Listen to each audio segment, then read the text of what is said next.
But this week on the NFL Coaches Hot Seat, according to Bleacher Report, Gridiron, Urban Meyer, David Coley, Matt Nagy, and Joe Judge. Hot boy.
All right, so I don't know if anybody saw this, but after the Vikings won last week, there was an awkward celebration with Kirk Cousins, and Kirk Cousins was screaming his favorite quote, "You like that? You like that?" while punching Zimmer in the chest. It was a very awkward moment. That's how we're starting this off. Mike Zimmer's getting flamed up. I'm sorry. Let's go! Welcome, everybody, to the Rick T Podcast.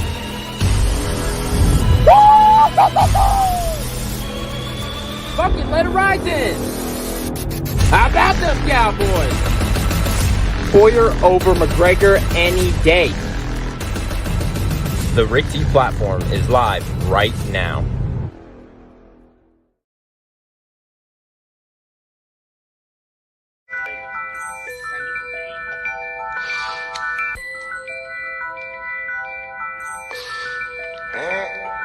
I got some Rick T, from the field to the big leagues. Bang Moody from the three, I'm like KD. Number one draft pick, you should pick me. You ain't considered the GOAT if you don't got a ring. Eric and Jello like Brady throwing it to AB. My team a home run with more stars than the Yankees. Now we getting cocky. Had to put my goals on ice like Sidney Crosby. No, they can't stop me. Got my swing on the bat, put my team on my back. You can get all the games, all the stats, and all the facts. This ain't Stephen A. or Max. Too sharp to get skipped, and you can't dispute that. This a duck put back. If you ever take an L, then we gotta run it back. If you coming here for sports, then you never coming back. That's real, homie, for real. Was a zero, Damian Lil. Now I'm pulling up from the logo. Bang, making them feel. Grinding to get the deal, get your family in the hills. Get focused, put your work in on the court and on the field. That's real, homie, for real. Was a zero, Damian Lil. Now I'm pulling up from logos. Bang, making them feel. I got some Rick T, from the field to the big leagues. Bang Moody from the three, I'm like KD. Number one draft pick, you should pick me. You ain't considered the GOAT if you don't got a ring. You ain't considered the GOAT if you don't got a ring.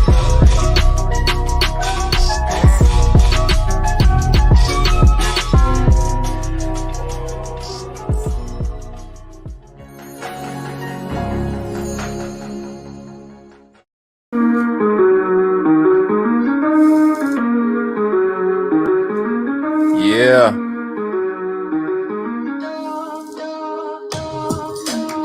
And we are live with the Rick T Podcast, Season 2, Episode 36. What is up, everybody? It's your boy, Eric Holmes, host of the Rick T Podcast and the Talk Your Talk Show. You can follow me below on all social media platforms at RickT_E, man.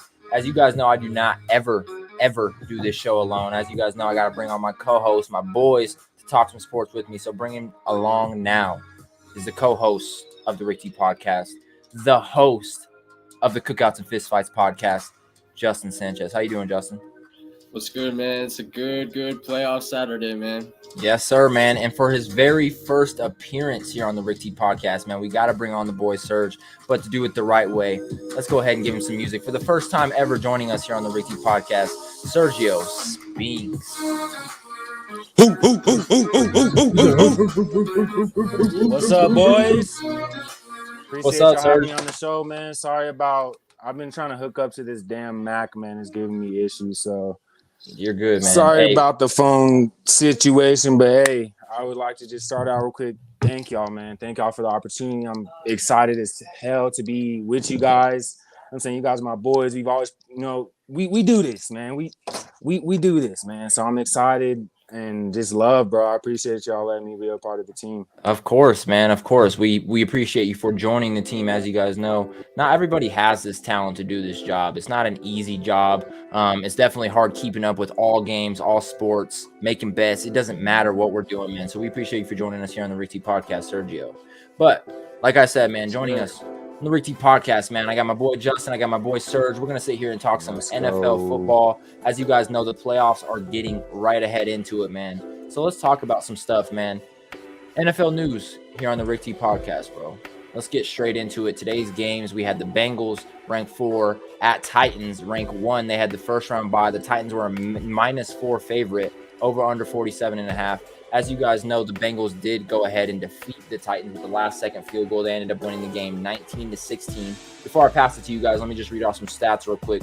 Joe Burrow, 28 for 37, 75.7% completion rating, 348 yards, one interception, no touchdowns. He sacked 9 times. Joe Burrow was sacked 9 times. Tennessee defense was on him.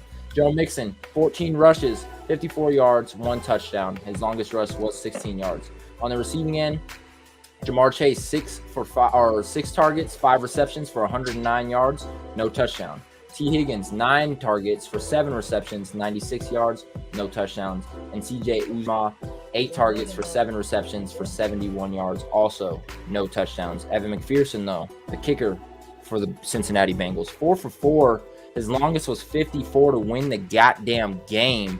This guy was crazy, bro. But moving on to the Titans side of things, let's go ahead and talk about it. Ryan Tannehill, 15 for 24, 220 yards, 62.5% completion rating, 1 touchdown, 3 interceptions, only sacked 1 time. Foreman, 4 rushes for 66 yards. He led the Tennessee Titans in rushing. His longest run was 45 yards. He was averaging 16.5 yards a carry, no touchdown. Derrick Henry, the person that everybody wanted to hear about, 20 carries for 62 yards. He was averaging 3.1 yards a carry, 1 touchdown. His longest rush was 9. On the receiving end, A.J. Brown, 9 targets, 5 receptions, 142 yards. Julio Jones, 7 targets, 6 receptions, 62 yards. And then we have Hillard, 3 targets, 3 receptions for 13 yards. Randy Bullock, the kicker for the Tennessee Titans, did go 1 for 1 from 34 yards. As they lose to the Cincinnati Bengals, moving on to the next round, they lose 19-16. So, Sergio, we'll start with you, bro. How are you feeling on this game, bro? What did you see from this game? Just tell us a little bit about what you want to talk about, bro. Honestly, this game went literally exactly how I thought it would go. We talked in the chat the past few days and put our predictions out there, but the way that the game ended was exactly how I expected it to end, and that's Ryan Tannehill losing the game for them. I mean, Ryan Tannehill had a good game. He did. It's my damn phone on the key phone. Sorry.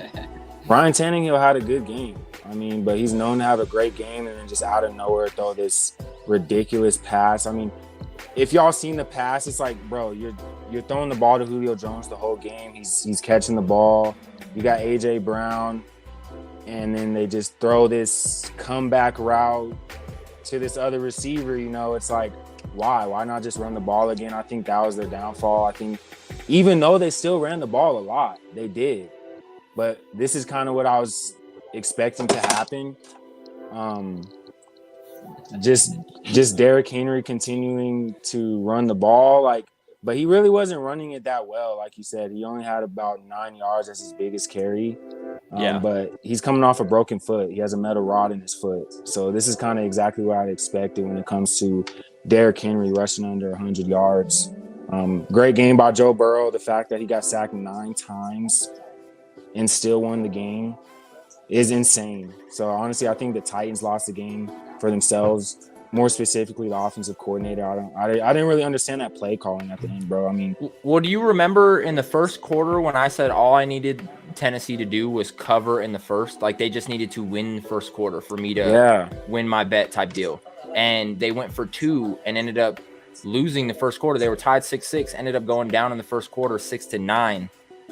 like you said, you can only blame that on the team. You can only blame that on the O coordinator. Things were just not kicking right for him, bro. Yeah, that 2-point conversion made no sense at all, bro. Like when you texted the chat that they went for 2, I was like, wait, what? Are you serious? Isn't there like 4 minutes left in the first quarter? Like, what is Mike Vrabel doing? Oh, swear to God, man. Justin, swinging it to you, man. Bengals ranked 4 take down the Titans 19-16 on a last-second field goal. The Titans were a -4 favorite. What did you see from this game? What do you want to talk about this game? Yeah, I thought that the Titans were honestly going to blow out the Bengals, but boy, was I wrong. Bengals came in this one hot. I mean, Joe Mixon had a good day. Jamar Chase had a pretty good day at 109 yards. But honestly, I think A.J. Brown was the MVP of it, even though that Titans couldn't pull it off. He had 142 yards and a touchdown. Tannehill with his 3 interceptions is really what solidified this game and swayed it the other way. Shout out to the Bengals for making it this far. I know they haven't been here in over 35 years, so let's go. I guess I'm riding with the Bengals for a little bit, but not too long, I guess. I think they'll be out next week. Who day? I'm not super sure who they're going to play next week. It's either going to be the Bills, the Chiefs. Oh yeah, one of those 2 teams. Sorry, I was thinking of the teams left in the AFC. It's literally the Bills or the Chiefs. All I can say is who day, man. The Bengals doing what a lot of people didn't think they could do. Go past the first round, go past the second round, and now they're into the conference finals. You know what I'm saying? One more win for them, and they're in the Super Bowl. After not seeing them win a playoff game for 31 years, and then seeing Joe Burrow, Jamar Chase, the 2 LSU natives, the 2 LSU alum who just won the national championship less than 3 years ago, come here to Cincinnati and do the damn thing. It's impressive, bro. It honestly is nothing short of impressive, bro. So shout out to Jamar Chase, shout out to Joe Burrow, shout out to everybody out there in Cincinnati, man. Something's going on out there in Cincinnati for sure. Whether it's NFL football, whether it's college football, let's look at it from this perspective. Cincinnati Bearcats never really been looked at for shit in college. They finally made the Final Four. They finally made the college football playoffs. Though they didn't go far, that's a big step for that team. The Cincinnati Bengals haven't won a playoff game in 31 years, and now they're on to the 3rd round of playoffs. Really haven't looked like they've struggled too much either, man. They're looking good, man. So shout out to the Cincinnati Bengals. Hoo day. Moving on to the second game, and this game is live right now. This game is happening at this very moment. And we'll get Serge back in a minute whenever he decides to join back. But we got the 49ers ranked 6 at Packers ranked 1. As you guys know, the Packers had the first round bye. The road to the Super Bowl in the NFC goes through Green Bay. And as you guys also know, the 49ers took down the Dallas Cowboys ranked 3 last weekend in a close, tough, I would say super wild card weekend game, because there was nothing short of super and wild. Let's just say that, man. Yeah, I agree.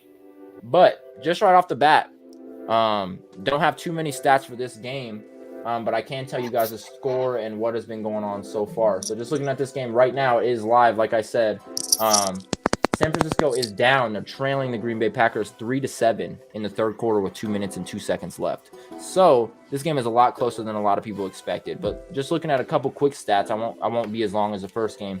Jimmy Garoppolo 6 for 13. Elijah Mitchell 12 rushes for 43 yards. Deebo Samuel 6 rushes for 22 yards. And then their leading receiver is also Deebo Samuel with 2 receptions for 30 yards. Going to the Packers side, Aaron Rodgers 14 for 20 for 182 yards. Sacked 3 times, no touchdowns, no interceptions. That's honestly shocking to me. Aaron Jones, 10 rushes for 37. A.J. Dillon, 7 for 25. A.J. Dillon has gotten the end zone 1 time.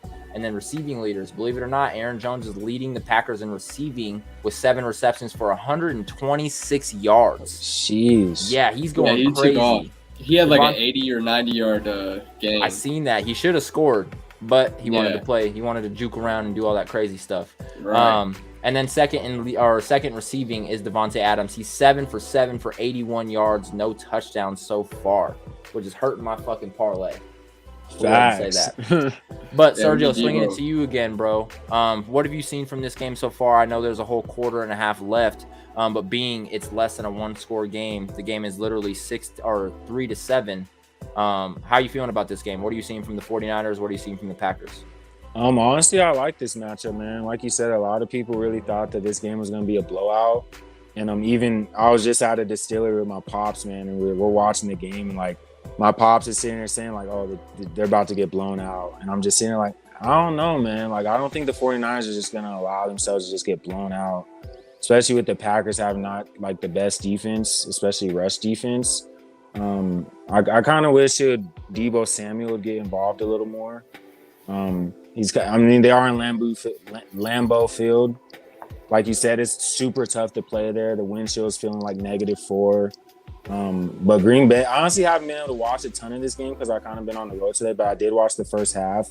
And I like this first half by the 49ers. I mean, I know they didn't get in the end zone, but this is exactly where they want to be, right? They're down 4 points, and it might come down to another one of those drives like when they just beat the Rams.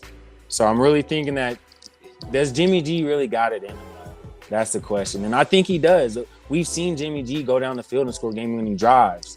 But we've also seen him just kind of throw these just kind of absurd throws where he'll just not take care of the football, get tackled, fumble the ball. He gets caught trying to run away from tackles, right? And like he'll just huck it up. And it's like, Jimmy G, what are you doing? You're 15 yards away from field goal range. You know what I'm saying? So yeah. I like this matchup, man. I still honestly got the 49ers winning this game some way, somehow. And it might be because of Deebo Samuel on some crazy catch. I don't know, but I think if Devontae Adams is able to get in the end zone just once in the fourth quarter before the game ends, Packers win. Yeah, 100%. And let's take a stat break real quick. I just got a notification via NFL Research Twitter. With 207 passing yards and counting today, versus San Francisco, Aaron Rodgers has now passed both 49ers legend Joe Montana with 5,772 yards and Packers legend Brett Favre 5,855 yards for the fourth most passing yards in NFL postseason history. But let's not forget, this game still has a whole quarter left. Man. Yeah, so it's going to top it. Don't know what it means.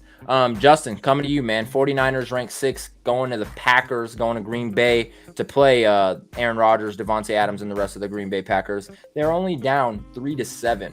So tell us what you're seeing on this game. Tell us what you're feeling on this game. What is San Francisco doing? Yeah, I think San Francisco's playing a good game, but the Packers are playing an even better game. I think they're driving the ball down the field a lot better, getting Aaron Jones involved in not only the rushing game, but the passing game. You've seen A.J. Dillon got a touchdown in close for him, so they're getting that done. Right now, they're driving down the field with Devontae Adams, like you guys were talking about. They're in the red zone, so they could make it 14-3. We'll see what happens. But at the end of the day, I think that Packers are right where they need to be, and that the defense solidified it right before the half whenever Jimmy G was driving down and got the interception. I think that's a big game changer in this game. And also, I noticed that Deebo Samuel got popped. He was a little hurt, and Trent Williams hobbled off, so we'll have to check on that and see if he's back in the game. One thing that you know, I know, and Sergio knows from past experience, playing football in cold weather is not fucking fun. Never, bro. Like, people are always like, this is football weather. I'm like, go play in it.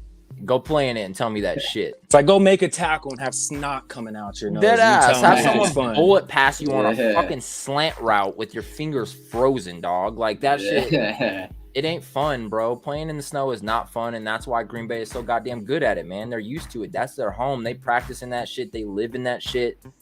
San Francisco is not the same. I don't see much snowflakes dropping in San Fran. You know what I'm saying? No. That's all that happens in Green Bay. So that, and a lot of people like to talk about it. Like, for example, Dallas and San Fran last week. San Fran filled that stadium 50% up with, red, with that maroon jerseys. You know what I'm saying? The home field advantage really wasn't there for the Cowboys. This week in Lambeau, that home field advantage is 100% there. They could have all San Fran fans there, and it would still be Green Bay advantage just because of where it's at. You know what I'm saying? Yeah. Let's hit the chat. I don't know, man. Yeah, cold does different. I was going to say, RTPT, my guy Tony, battling COVID, man, and couldn't be here with us tonight, but he's definitely in chat blowing it up. My guy Matt Faraci. Look at this. Eric, you weak, bro. Cold weather was the best. Matt's a cold weather was the best. Yeah, it was good when you were bundled up. He's the old lineman. Yeah, old lineman. Yep. Oh, my guy Astro, man. Welcome to the Rick T Podcast, man. He said, I can't really get down with these new quarterback all-time stats. They don't let defenses play hard anymore. Yeah, it's not the 70s Raiders no more, that's for sure.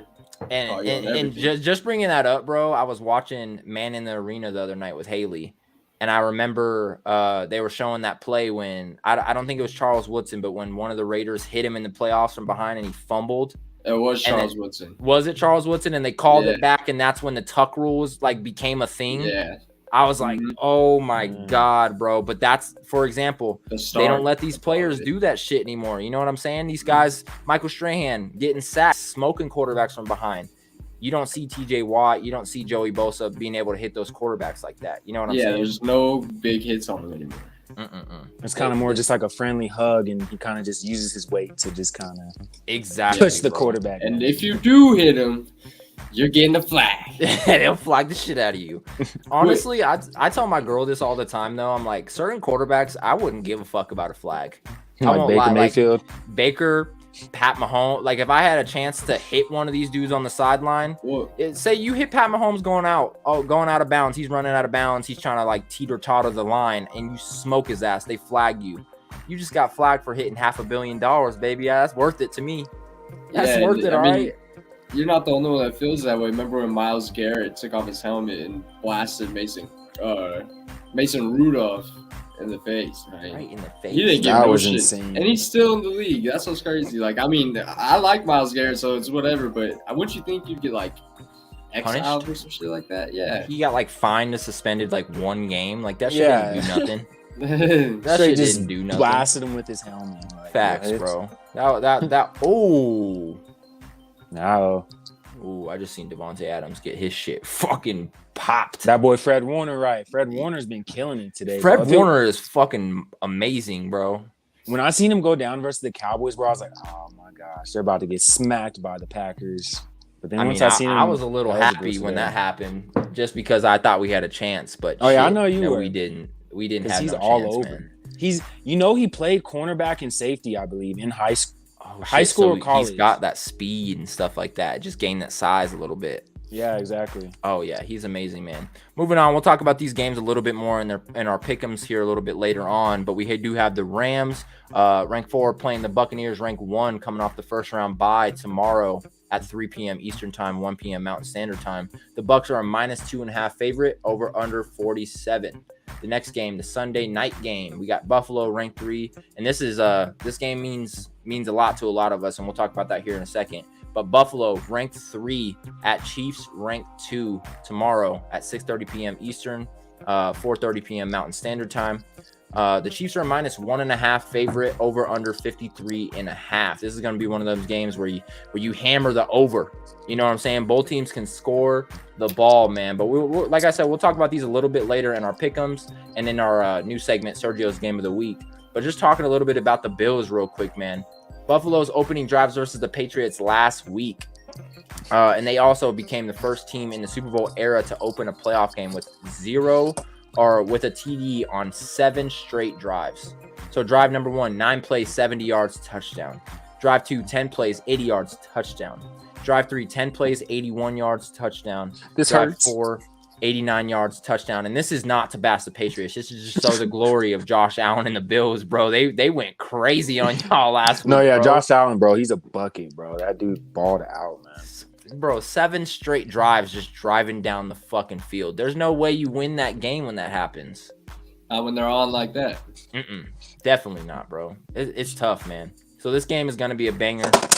Like I said, we'll get into this a little bit on Sergio's Game of the Week here in a couple minutes. But let's talk a little bit about some Rick T Podcast news of the week, bro. Let's talk about some pre-NFL offseason talk, shall we? So the first topic I have for this, and shout out to you, Sergio, for bringing these fire-ass topics. Definitely had to bring them up. Definitely had to get the chat involved with these. Let's see what they have to say. So starting off with this, what team needs to draft a quarterback this offseason? And Justin, we'll go ahead and start with you. If you don't have anything right off the bat, don't blame you, because I had to think about it for a second as well. But Justin, what do you think? Needs to draft a quarterback this offseason? You know, I got to give it to the Washington football team, soon to be a new team name. I think that they got a contender with the defense, and they have a hell of an offense with Scary Terry and Antonio Gibson. Heineke, he was in there doing his damn thing this year, but you see where it got him. They were ahead at the beginning of the season, and then towards the end, they just didn't finish. They need a strong quarterback there to solidify the deal. I think the Washington football team definitely needs a quarterback to make that Super Bowl run. I like that. That's a great answer, honestly, too. That's one team that really didn't pop into my head too much, being that I don't really give a fuck about them. But you're right. Honestly, that team is not a bad team. They had one of the top 5 defenses the last 2 years. If they can just get a quarterback to run that offense, it really could be a dangerous game out there in Washington. And for just future reference, I believe it's the Washington Armadas. Admirals or Generals? It might be Admiral. I think it's Admirals or Armadas. So if you type, or they changed it now, they fixed it. But if you type the Strikers, if you type the Washington Admirals into Google and click on their link, it pops up to the Washington football team's team page. Dang, so it's like, damn, bro, you got to cover your tracks better. But now, ever since that rumor came out, when you do that and click on the link, it goes to a food place in Washington. It goes to like a restaurant. Definitely some different shit for sure, man. But the question was, what team needs to draft a quarterback this offseason? Let's hit chat real quick. Matt Faraci is saying these quarterbacks are so bad in the draft, and he's also thinking Commanders. Could be the Washington Commanders. My guy Tony is saying, I don't like any of these quarterbacks coming into the league, but I think with the free agents, some teams will be able to grab someone to piece together an offense.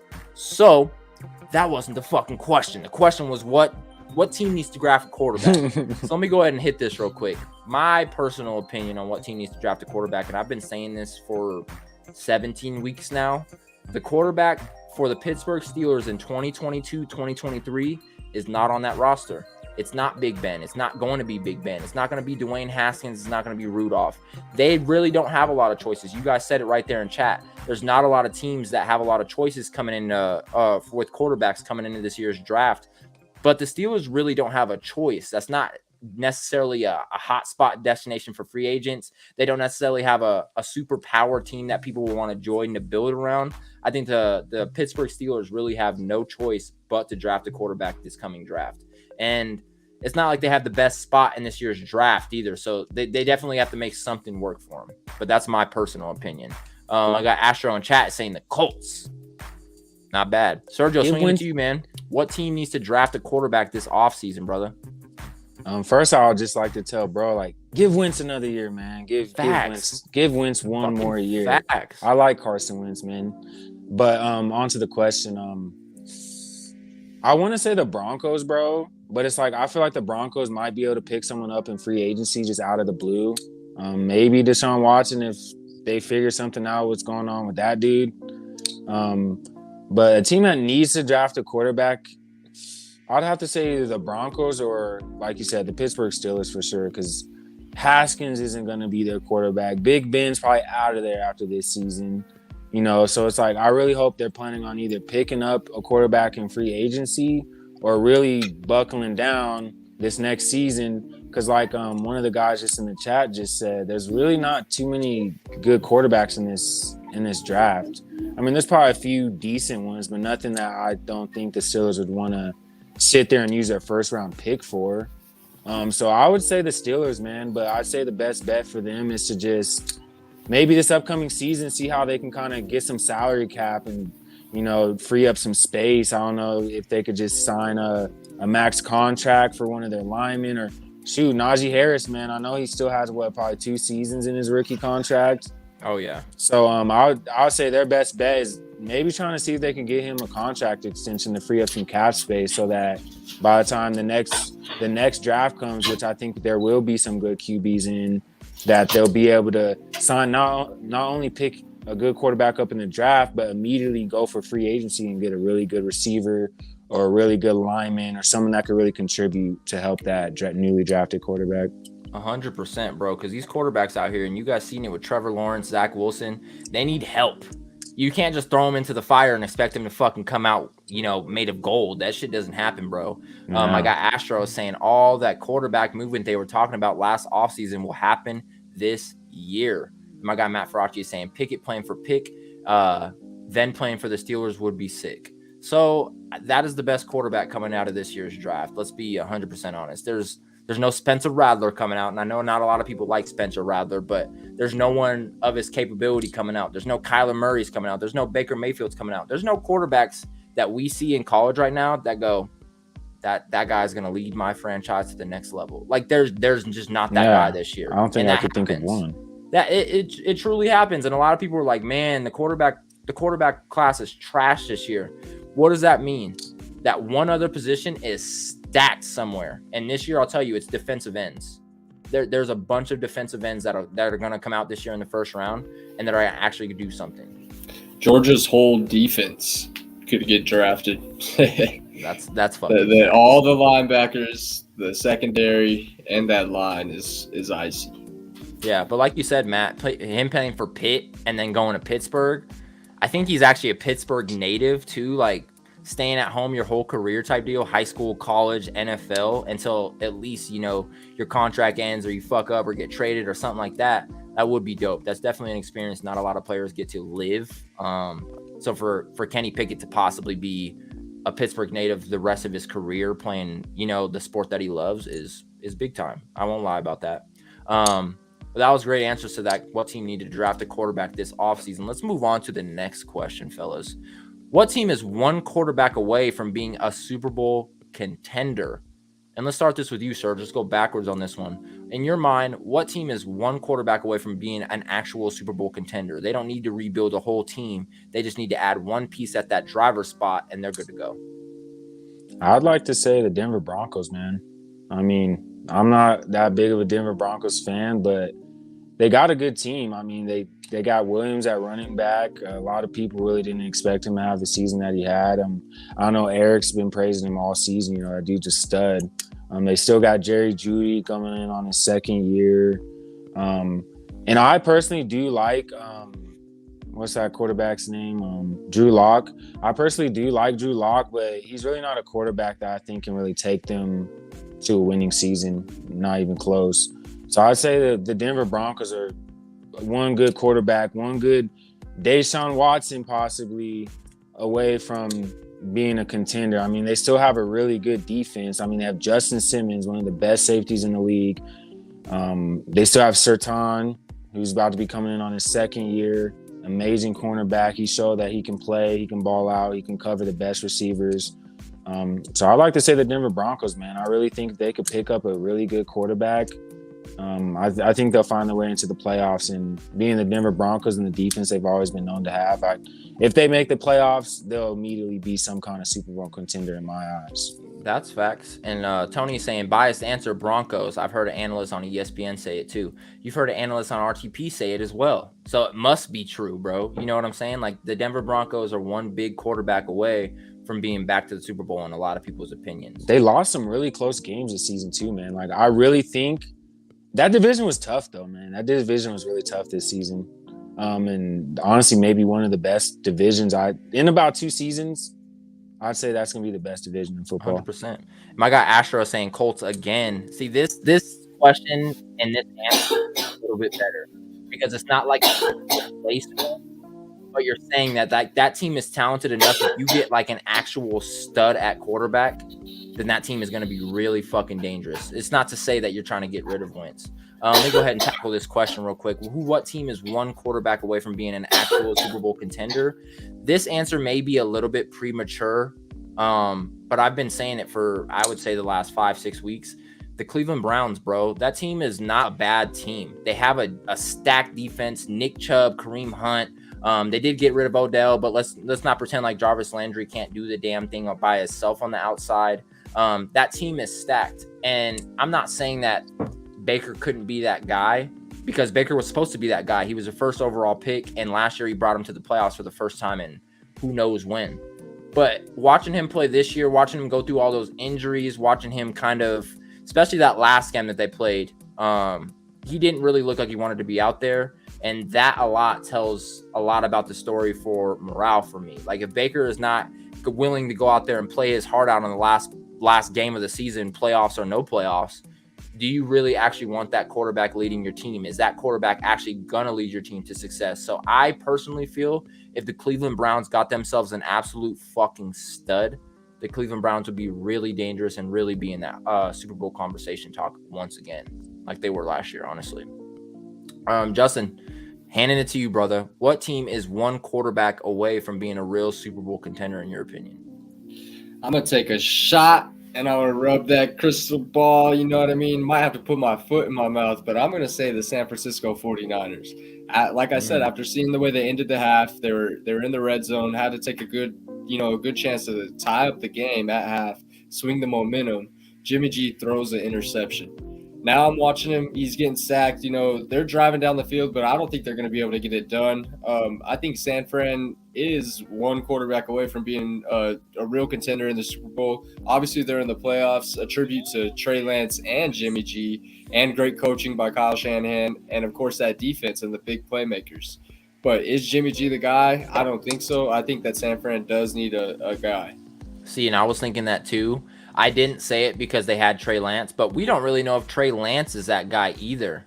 And he could be the guy to take him to the next level too. And I think Jimmy G is just not that guy. I agree with you. Matt Faraci64 in chat saying, high key, Justin, Jimmy G is mid. He's mid, dog. 4th and 1, the 49ers just got stuffed. Oh, did they? I'm watching it. I'm seeing them line up for the 4th and 1. Bro, Eric, down you're right, 7. man. It's just too hard to play in that stadium, bro. Like, too hard, it's cold. Bro, if you see this run he just tried to do, it looked like he could barely even move his feet. Yeah, like his feet wouldn't get traction on the grass, dog. Yeah. They made that shit look so easy, bro. 6 minutes and 10 seconds left. There's one thing about two quarterbacks in the NFL, Tom Brady and Aaron Rodgers. If you give them too much time, they will fucking eat you up. In this situation, they can also eat you up because they know how to take away time as well. You know what I'm saying? Like they're gonna drive the ball down the field. All run plays, all short pass plays are gonna keep it in bounds. Green Bay is gonna win this game by 7, maybe even 14 if they want to go ahead and punch it in again in the final 7 minutes. But I don't know. Devontae Adams hasn't scored yet, huh? That's tough, bro. This is definitely not how I thought it was gonna be. Me neither, bro. I had no clue it was going to be this close of a game, to be real. Yeah, next year, playoff football, I'm hammering the unders. Look, and then Astro saying they went backwards. Remember the Ice Bowl. That's all I think of when I think of Green Bay, dog, is that stadium is made of ice. You're playing in an ice rink. My guy Tony is saying turnover on downs. Packers ball with 6 minutes left. Niners got lucky as a motherfucker last week against the Cowboys, bro. I won't necessarily say luck, because they did play their hearts out. But damn, bro, the way they're playing right now, like if they would have played this like this last week, Cowboys would have won. We would have won, yeah. And the Cowboys are off too. They weren't playing good at all. They were playing good football. So 14 penalties, bro, tied for the most penalties in a playoff game. That's what Dallas brought to the table last week. That's what lost them the game, man. Like they don't hold and don't. Gregory doesn't sit here and tackle the offensive line. Yes, bro. That's what I was thinking. I'm like, why in the fourth quarter with 4 minutes left are you holding O linemen? Like, with the running back 2 feet away from you. Oh, yo, bro, that shit had me Astro so said, oh, shit, my bad. All good. Dallas coaching sucks. But my thing is like they can't suck that bad if Keelan Moore and Dan Quinn are up for head coaching jobs, or the league is just blind. But then again, I don't see Keelan Moore being like that front runner for a job as much as Dan Quinn. But damn, people really are interested in Keelan Moore. I think a lot of it has to do with age. Like it's almost like a gift and a curse for Keelan Moore. Like he's like people want to interview him and they love him because he's so young, and it's like that's amazing to see, like that Sean McVay type deal in his in himself. You know what I mean? Like a young, hungry offensive guru. That's what Keelan Moore is. But then you also think about it and you're like, do I really want a 29-year-old head coach on my team? Like it could work out like Sean McVay, but it could also work out horribly because he has no clue what the fuck he's doing. You know what I mean? And honestly, I'm with you, Justin. I love Keelan Moore. I'm a Dallas fan. I've actually watched him play backup quarterback behind Tony Romo, behind Dak. I've watched that from him. You know what I mean? I know a lot about Keelan Moore. But there's no way he is ready for a head coaching position when all he has done is ran Dallas's offense. And let's be real, it's real easy to run an offense that has a lot of weapons. You can do a lot of shit with it. That's Dallas's offense. Say he took the head coaching job for the Giants. How many weapons do you truly have to work with on that team? You know what I'm saying? And that's just an example. What are you going to do with that team? Like, you don't have a Dak back there. You don't have a Zeke and a Mari and a CD. You don't have all those. You have a Saquon, and that's it. You know what I'm saying? And he's going to have to figure that out if he gets that head coaching job somewhere. Like you said, he's getting a lot of fucking looks weirdly. But I don't see it happening. Yeah, I don't see it happening, but we'll have to see. We'll see what team is most confident in giving it to him. My guy Tony is saying, give us Quinn. Damn, what was a drive-by going on out there, Serge? I don't even know what's going down, bro. I'm like, what? People out here honking. Oh, acting shit. crazy, I know. bro. I was like I'm in the fuck ghetto. Gratata. no, No, it's my all guy cool. Astro is saying you don't know how to run the ball, and he's got all those backs who can run. That might be a real problem with Keelan Moore too. Is he's almost too pass dependent on himself. Like, he knows I'm gonna call a pass play. When you have a Zeke and a Tony Pollard back there to run the fucking ball, why would you pass the ball so much? I understand what you're saying, Astro. I just think you need to lighten up on Coach Mike McCarthy, brother. Give him another year. 12-4 in your first year as a head coach for the Dallas Cowboys ain't bad. You know what I'm saying? It's not horrible. I mean, he won a Super Bowl already. Yes, a lot of people were saying that was Aaron Rodgers. I don't believe it personally. I think coaching has a lot to do with being a successful team. Exactly. And that's why when a lot of people say Tom Brady was the success of the New England Patriots for the last 20 years, I'm like, yeah, he had some help. He definitely was part of it. Josh McDaniels was definitely helping him. Yeah, definitely wasn't all him, man. But let's get into our final off-season topic before we get into a couple more things, some NFL news, and then finally Sergio's game of the week here on the Rick T podcast. I'm excited for that as well, man. But getting into our final question, man, key re-signings. We'll start with you, Justin. What is just one player around the NFL, one team around the NFL that you think they need to re-sign this guy? This team needs this guy to be successful going forward. It doesn't have to be his contract year. It doesn't have to be any of that. What is one player in your head that you just one team can't survive without? You know what I'm saying? I'm going to be biased just because I've been plotting and thinking about it. I'm like, come on, man. We got to give Max Crosby, number 98, the defensive end for the Las Vegas Raiders, a bag this year, man. We got to give him a bag, give him a contract extension, and secure him and make sure he's a Raider for the rest of his time in the league, man. That's one thing that the Raiders need to do. That's a big key. And he had a phenomenal year this year. He's a Pro Bowler. And it shows, man, because he balled out, broke a lot of records, got a lot of sacks, and they really transformed this Raiders defense. And I think that's one key re-signing that needs to happen. 100%, man. My answer to this, I actually have two answers, two different angles I kind of want to hit on it. So key re-signings. One, I'm going to start with this because this is kind of the more difficult one. Not necessarily a re-signing because this guy won't be going back to where he was this season. But whoever signs this guy, it's definitely a key signing for whoever team signs Brian Flores as a head coach. It doesn't matter if it's the Bears. It doesn't matter if it's the Vikings. I see all these. We were just talking about it. All these teams are having interviews with Keelan Moore and Dan Quinn.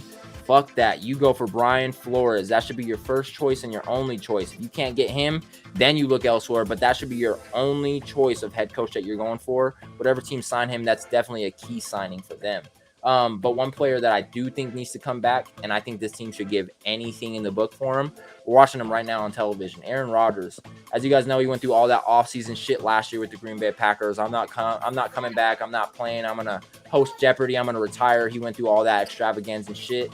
Ended up coming back. This was his last ride, he said at the beginning of this year. Now they're up 10-3 in the divisional round of the 2022 playoffs. Sorry about that. I think this team should give anything and everything to keep Aaron Rodgers. I don't know if that's a possibility, but they should definitely do anything in their fucking power to make it even a possibility. You know what I mean? So in my opinion, I think a key re-signing for the Green Bay Packers is definitely going to be Aaron Rodgers. Sergio, what's one key re-signing? Doesn't have to be a player, or it can be a player, coach, doesn't have to be a contract year, anything like that. What is one key re-signing for this year? What is one player or coach a team cannot survive without? I kind of like how you brought up Brian Flores. I mean, I really like him as a head coach. I mean, he's had 2 winning seasons with his first 3 seasons with the team. He almost brought them to the playoffs this year. They're 1 win away. So I definitely think timeout. I don't mean to interrupt you, but happened? San Fran This game just got crazy for 6 and tied the game 10-10. Astro was the first one to drop the 49ers touchdown. Astro literally 49ers touchdown. I look down and see the RCT. blocked punt. Tie game. At like the 10-yard line. They returned for a touchdown. 10-10. I forgot Ian's a 49er fan, man. He's probably losing his shit right now. Hey, let's go Niners. I'm hyped for you, Ian. I mean, I'm mad at these dudes because they beat Dallas, but shit, to be fighting for their life right now, the way they did last week and the way they're doing right now against the Green Bay Packers in Lambeau, to mention that, in Lambeau, this shit is crazy. But like I just said, fellas, there's 2 quarterbacks you don't want to leave time to, dog. And they just left 4 minutes and 41 seconds left to Aaron Rodgers. Oh, man. Ian, calm down. Calm down, bro. I just said that is not one person you want to leave time to, dog. It's not, man. My guy Astro in chat is saying, I just want Rodgers and Brady to be out of it. Damn. Astro. I don't know, man. Why Astro hating so hard tonight? You want Brady out of it? You want Rodgers out of it? Dallas's coaching staff is ass. What is wrong with you? Yeah, let him have it. Let him have it. A lot of time. There sure the fuck is. That's way too much time, bro. I still got Niners, though. Let's go Niners. Do you still got Niners? I still got them. They in my part. I need them to win. I need them. I got a Devontae Adams cap right here. Touchdown. Do you see what Ian's saying? He'll leave some time behind. Who? Father time? He'll leave a minute for Jimmy G. That's not enough for Jimmy G, especially here. Especially the way he's been throwing the ball, bro. That it Jimmy is G snowing. Can't do it. I like Dan Quiz and Flores. I can see that. Sergio, I didn't mean to interrupt you, but man, that was intense. Please continue, man. What is one key re-signing for you? Sorry about that. No, you're all good, bro. Other than Brian Flores, this is kind of biased as well, but J.C. Jackson. Max. I think the Patriots really need to re-sign him, even though they're kind of in a bundle right now when it comes to salary cap. So they're kind of in this position where, like, if they do re-sign him, are they going to be able to really build, like, this team, right? Like, people are saying we need linebackers, that we're not fast enough. But honestly, I think we're good on linebackers, man. We have Josh Uche. We got Chase Winovich that doesn't really get a lot of love, but that's because they have Dante Hightower and, they have all these other older linebackers. And J.C. Jackson is like, dude, he's been in the league 4 seasons, 25 interceptions. I mean, the dude's a ball hawk, man. Like, if they don't re-sign J.C. Jackson, it's going to be another Bill Belichick getting rid of Vinatieri. It's going to be another Bill Belichick not re-signing. Who knows? Bill Belichick is known to not re-sign people. He don't play bullshit. Trust in him. He don't play, bro. And it's like, J.C. Jackson, I think that's a player where they need to re-sign him, bro. Especially him and Chandler Jones together. I remember like it was yesterday. It was the first day of off season this last year, and Bill Belichick and the boys dropped a big old bag on like 6 players, like Hunter Henry. They're bringing in all kinds of people. They dropped more money they dropped more money in 3 days on those players than they did to buy the New England Patriots. And now they're in a bundle, bro. They're at a point where, okay, you can re-sign J.C. Jackson, which they need to do. They know they need to do that. But if they do that, they won't really have a lot of space left unless they, because we got Damian Harris on his 3rd year rookie contract coming in. So if they're able to get a max extension deal with him, free up a little bit of space for next season, and then re-sign J.C., and then maybe get rid of old-ass Hightower, get rid of special teams player of the, Matthew Slater. Like, we will not need Slater. Please get Slater's old ass out of here. I know he's probably taking up only like maybe 3-4 million, but still. And I hate to say it too with the Patriots. What's that one receiver that scored for the first time ever this year? Kendrick. He Bourne. came off the practice. Wilkerson. No, it was like Kendrick Bourne. Kendrick No, it Bourne. wasn't Kendrick Bourne. It was Jacoby Myers. You talking about Myers. Jacoby Myers? Yeah, He's been Jacoby with the Myers, Patriots for bro. 2 years and just now got 2 years and got his first touchdown this year. The dude is a great receiver, but me personally, if you can't get in the fucking end zone, I'm getting rid of you. Yeah, and he has a lot of catches. Rodgers. He has a ton of catches, but he's just not really a good target when it comes to being in the red zone. Dude, and to be honest, he's really not a bad red zone receiver. It's like every touchdown he catches is a flag. They're like, yeah, no, I know this is You're a like, holding. touchdown, really, but yeah, holding, bring it back. And then that one touchdown he got when it wasn't a flag, the whole team rushed the fucking end zone and shit. I was like, man, that sucks. That sucks. Like your I'd be first pissed, bro. touchdown. Yeah, he's like, really not. Fuck it, I'll go ahead and take it. Like, shit, give me this game ball for real, for real. Oh, and Aaron Rodgers almost threw a pick. Oh no. Oh, no. dog. San Fran playing Green Bay 3rd and 11 with 3 minutes and 40 seconds left. What is Aaron Rodgers doing? Man, I just realized Jay's color blends in with the green screen. Or his collar. Yeah, so does his hat. Shit hard. Yes, you. Man, it does. Is that the Grizzlies? Or is that Adam State? Sorry, my phone or my shit was on mute. Nah, this is a special 1-of-1 Polar West hat for my buddy Hayden over at Polar fire. West. That shit is hot. Thank you. That shit is fire. Got his Okay, I dig it. little Fuck with signature it. on there. 101. 1-of-1, yeah, like an NFT, baby. Yeah, 1-of-1, man. Hey, man, let's move yeah. on. I got this real quick for us before we get into it. NFL news on the Rick T podcast predicting head coaching hires according to Jeff Kerr via CBS Sports. He has Brian Leftwich getting hired with Jacksonville Jaguars, Jonathan Gannon getting hired with the Houston Texans, Dan Quinn getting hired with the Denver Broncos, Brian Flores getting hired with the New York Giants, Doug Peterson actually getting a job with the Minnesota Vikings, Brian Daboll, is that Daboll? Getting signed with the Chicago Bears, Eric Bieniemy getting signed with Miami, which is actually a pretty good replacement for Brian Flores, if you ask me. And then they have Jim Harbaugh getting signed with the Las Vegas Raiders, man. So just quick opinions on it. Justin, what are you thinking on these? I think how it shakes down, man. I could see. I don't know if I would like to see Leftwich go to Jacksonville just because he's a really good coach, and I think Jacksonville is going to be kind of a shithole for a little while.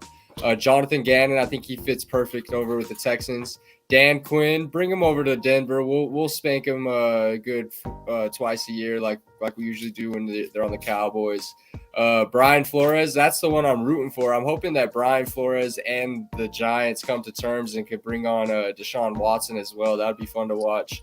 Doug Peterson, the guy looks like a Viking. He fits up there. I like that. Brian Daboll, I don't know much about him, but I know Justin Fields deserves a guy maybe like Byron Leftwich, so maybe I'd switch those two. Eric Bieniemy, not too sure about him. Yeah, not too sure about him, man. I don't know too much about him, but that's Kansas City's offensive coordinator. Okay, so he could be a good addition for Tua and the boys down there in Miami.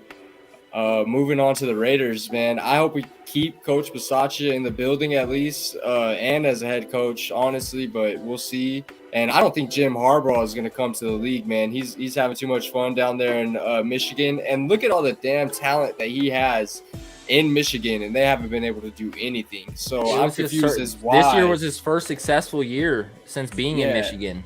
So I'm confused on why Raider fans or people would even want him back in the league, being that his trash record down there in Michigan. So my guy Acid Deadly, my guy Ian is saying, I think Jim will be a good fit in Vegas. My guy Astro is also saying Jacksonville is Byron's home. He was drafted by Jacksonville and had them in the AFC Championship. So a lot of heart with that team with Byron. But before I swing it to you, Serge, all I want to say is I think Brian Flores should go to Chicago. I feel like his personality, his grit kind of fits the Chicago environment. And not only that, it fits Justin Fields, bro. Justin Fields needs somebody who's going to be hard on him, who's going to, make him reach that full potential. And I think Brian Flores can do that for him. Sergio, swinging it to you, brother. What are you thinking on these new coaching hire predictions? I'm going to go ahead and start at the bottom right with Jim Harbaugh. Yeah, I agree with Justin, man. I really don't see him deciding to come to the NFL. I mean, the Raiders is a good team. They have a good organization. You know, they're kind of going through some drama and stuff with everything that went down. But Jim Harbaugh coming to the NFL, like Justin just said, and his record on Michigan Wolverines is like, it doesn't make no sense, man. Like, dude, stay your ass in college football, win some kind of important game in college football first, and then maybe think about going to the league. You know what I'm saying? Brian Flores, I kind of agree with you, Eric, on maybe Bears being a better fit for him.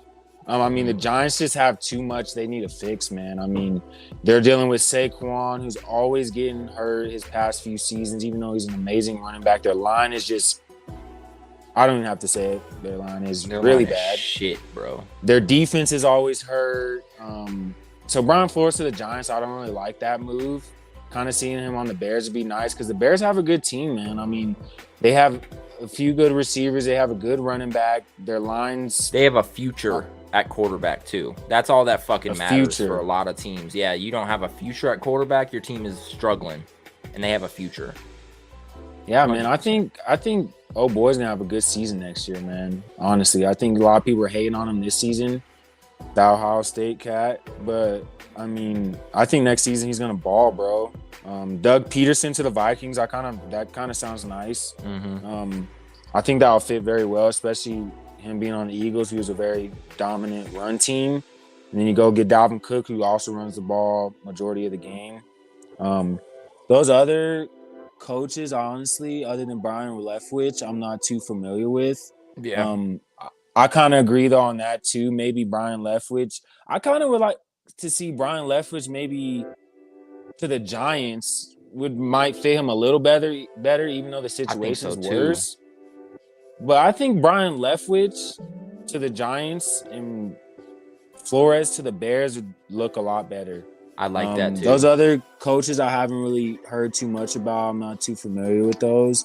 But yeah, Jim Harbaugh, get out of here. Stay in college. And yeah, just stay in college. That's probably the point of this whole thing is stay in college. What do you stay your ass in college? That don't make sense. And real quick, the Raiders head coaching position has got to be the most sought after job. I mean, just with the new stadium, the Vegas, the way the run that they had, they just hit the playoffs. Kind of like a reset on the organization. They got money, you know what I mean? They're gonna have some new people coming in. I'm thinking Devontae Adams will be a Raider next year. Calling that early, but we'll see. Hey, before we move on to Sergio's game of the week, 1 minute and 47 seconds left. The Niners are on the Packers side of the field. Let's go Niners. Holy shit, bro. Not Aaron Rodgers about to lose to Jimmy G, bro. I should get on real quick and fucking bust a Robbie Gould gets a game-winning field goal bet real quick. Not Aaron Rodgers about to lose, bro. He looked so pissed on the sideline, too. I'll say this. I just said that Green Bay should do anything they can to keep Aaron Rodgers. If they lose this game, he is gone. He's gone, bro. He's gone, bro. There's no chance of him coming back at all if they lose this game, man. But let's get into our very new segment, Sergio's Game of the Week. Sergio, are you ready, sir? I am ready, my kind sir. Well, then let's get it. Sergio's Game of the Week, presented by the Rick T Podcast.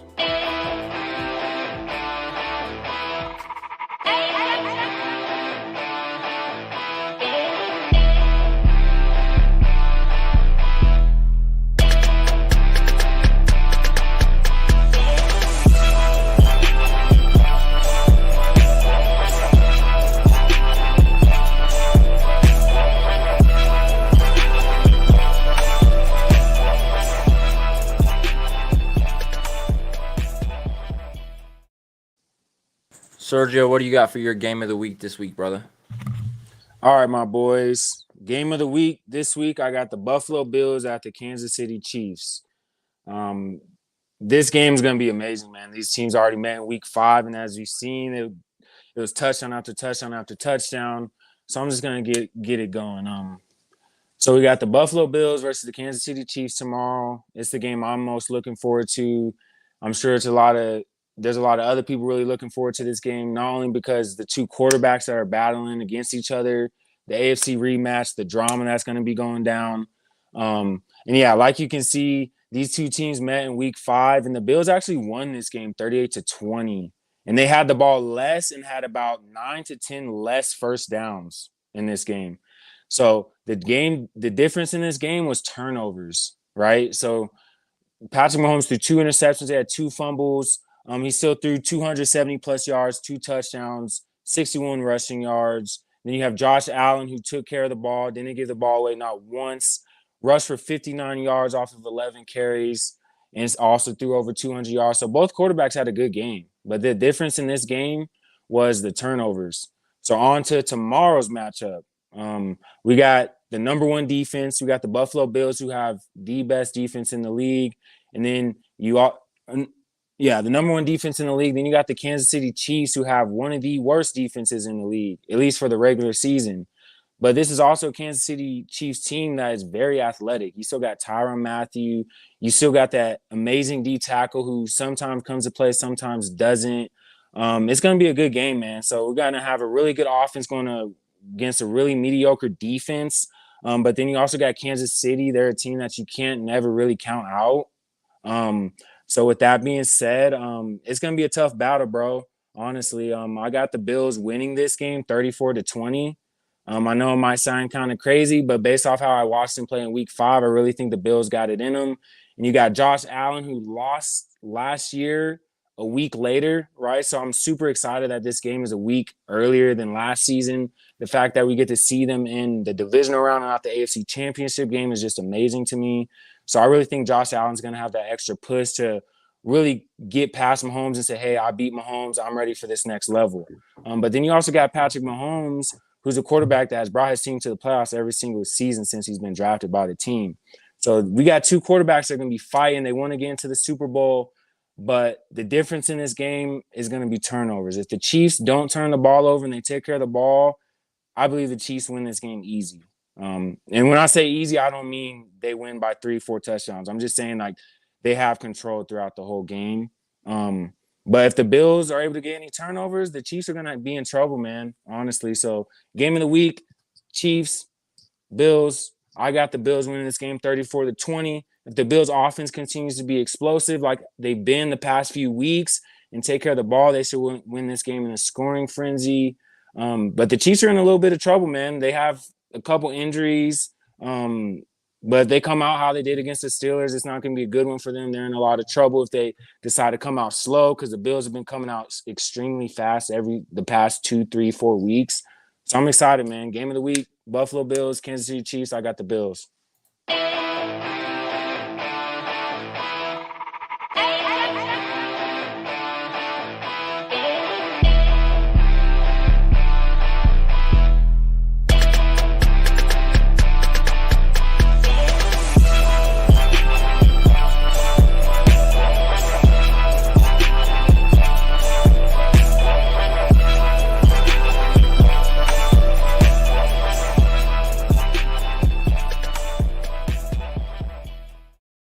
That was my guy Sergio Spinks game of the week. He's got the Bills at Chiefs tomorrow at 6:30 p.m. Eastern Time, 4:30 p.m. Mountain Standard Time. Chiefs a -1.5 favorite, over under 53.5. We're going to get into a quick commercial break, but before we do, I do want to update people. 13 seconds left. San Fran has 1 timeout, and they're on the 28-yard line. This game is going to come down to Robbie Gold here in a second, man. So before it does, let's get into our first quick commercial break, man. Stick with us on the other side of commercial break. We're definitely doing NFL trivia. We're doing our first ever subject of this weekend's bets. Not sponsored by FanDuel Sportsbook at all, but you know that's where we're putting our bets at, man. So stick with us on the other side of this commercial break, putting in our bets. Going to talk about the 49ers-Packers game and then do our divisional round NFL pick'ems, man. So stick with us on the other side. We'll be back in about 4. Football is a microcosm of America. All races, religions, living, playing, competing side by side. I pray we dedicate ourselves to be the best team we can be. Let's choose to be for one another, to fulfill the promise of one nation, to be part of the solution, be part of the change, to try harder, show up, dive in, and stay at it. Oh, can we touch for a second? Be us for a second. No matter what I give it to, my love looks better on you. We can't be stopped now, 'cause it's bad boy for life. In 2021, Fan Control Football launches the first sports league that gives power to the fans. With fans calling plays. In 2022, now season version 2.0 is bigger and badder. With 4 new NFT teams and $40 million in a Series A raise. The disruptor of professional sports is here to stay. Get in the game at FCF.io. We can't be stopped now.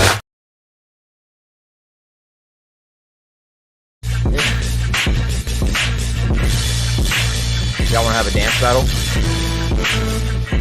He freezes. Bro.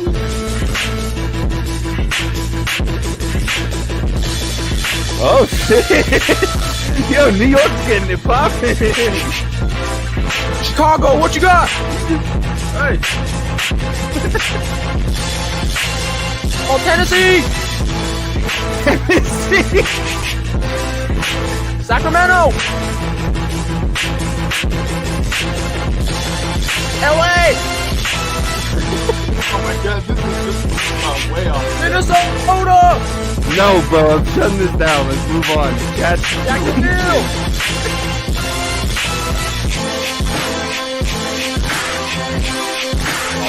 Nebraska right here.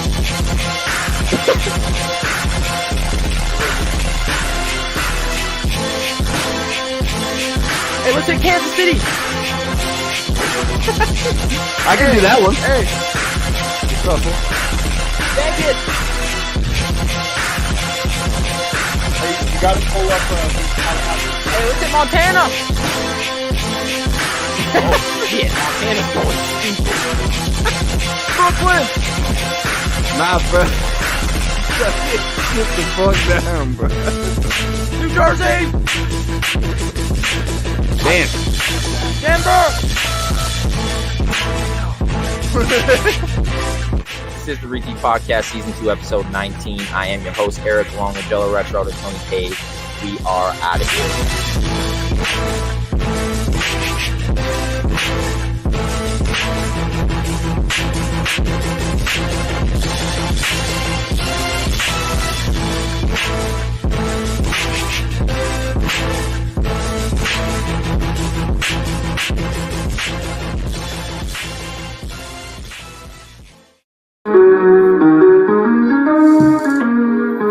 Yeah.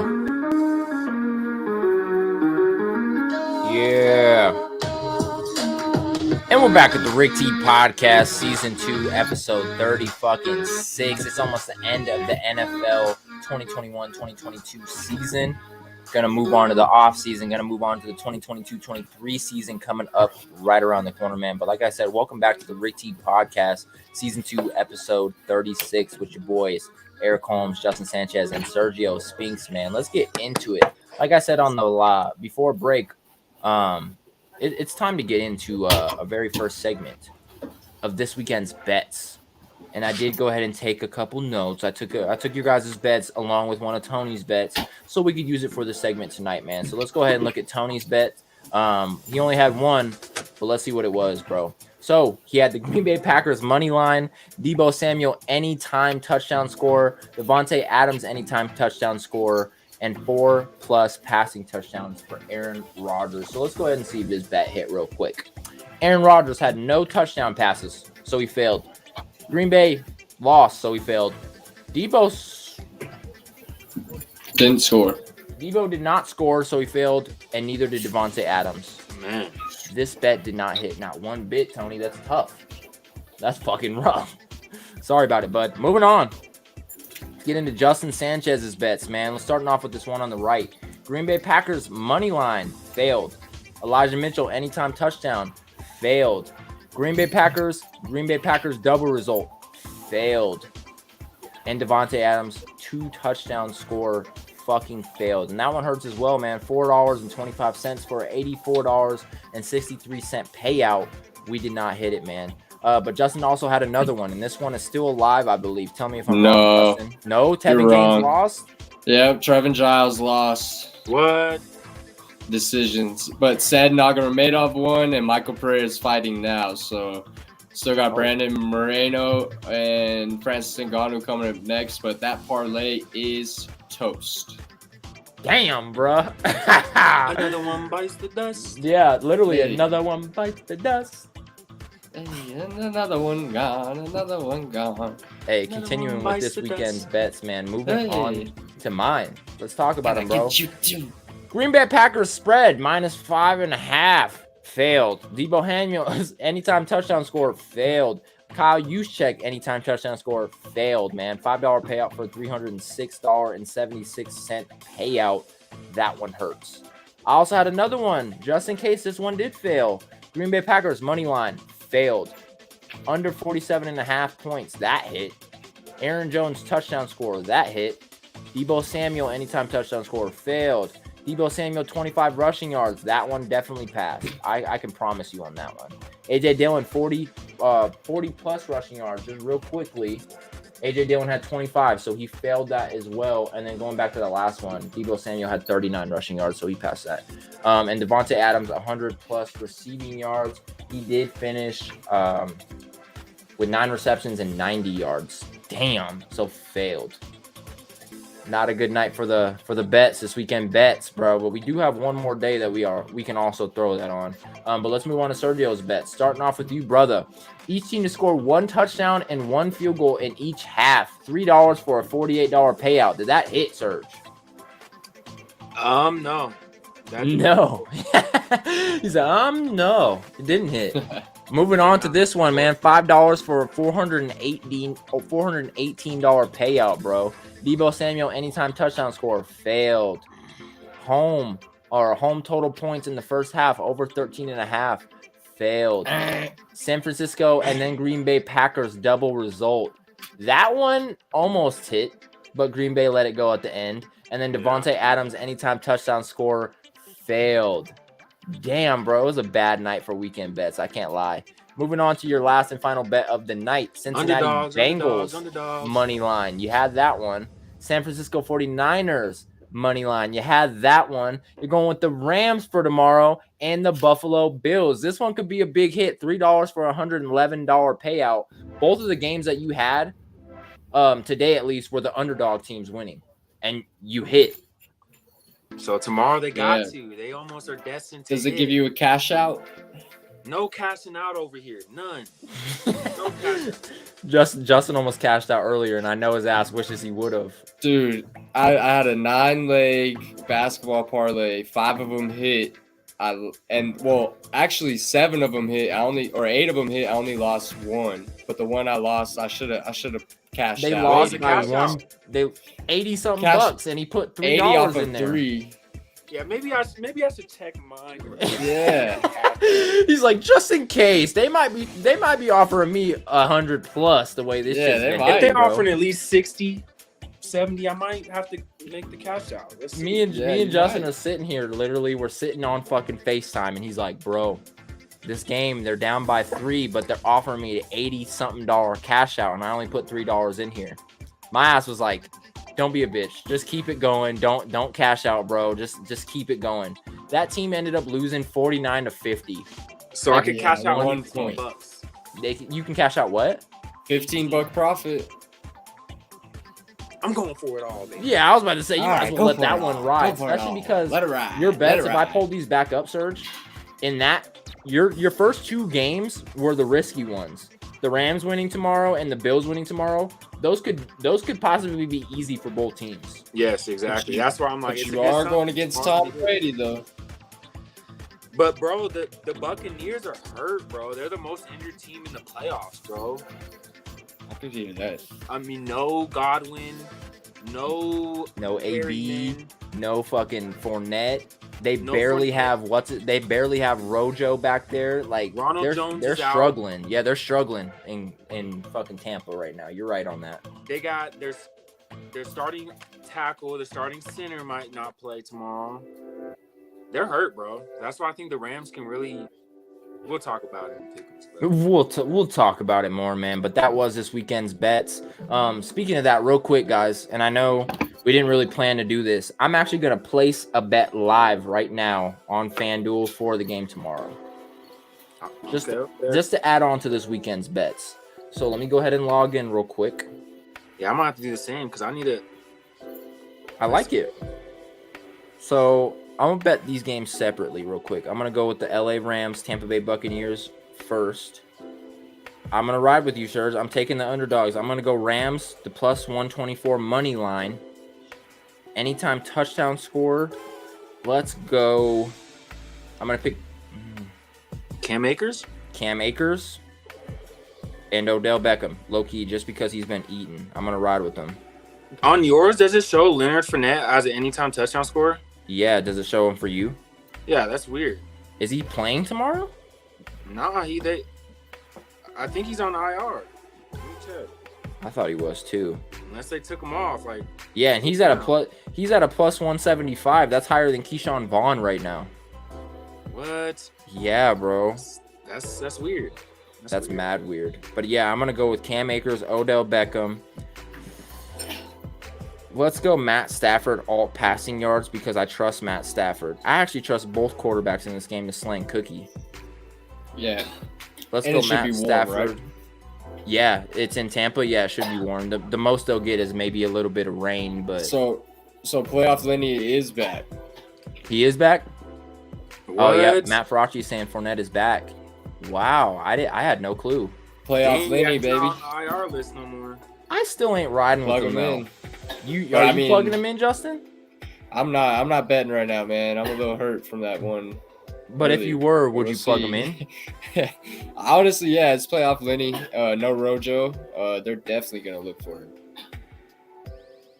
So, do I keep Cam Akers and Odell Beckham and then just add Fournette, or do I take one of those out? Bro, I try to never go over two. That's what I'm thinking. It's been Exactly. hurting me lately going over two players.